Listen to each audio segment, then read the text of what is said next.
Hello everyone, welcome to the video series of Medix Rise.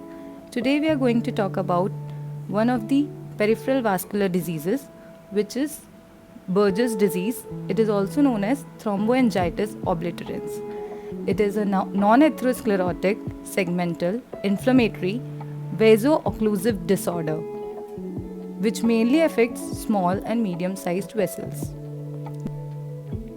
Now let's see some risk factors associated with this disease.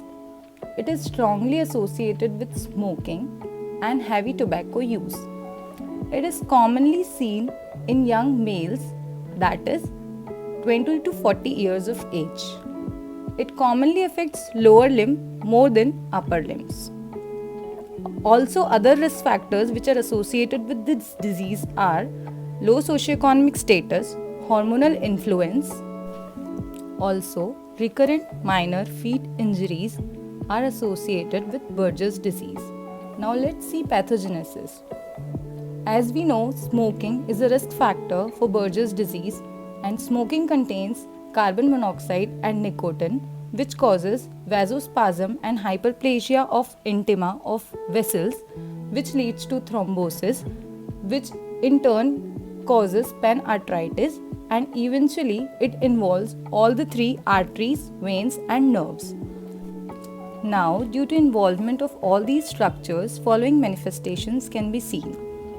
Artery causes intermittent claudication. In veins, it causes thrombophlebitis, which is superficial and migratory, and involvement of nerve causes pain at rest. Now let's talk about clinical features of Buerger's disease.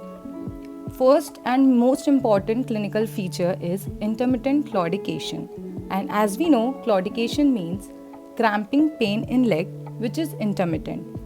Secondly, we see superficial thrombophlebitis, which is often migratory in nature, and pulses in extremities are often absent or feeble, and the progression of disease is from distal to proximal, and which is very important to know.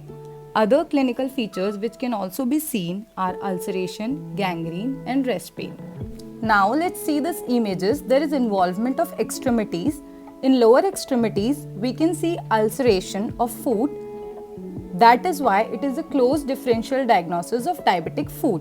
In upper limbs, we can see Raynaud's phenomena, which is also seen here.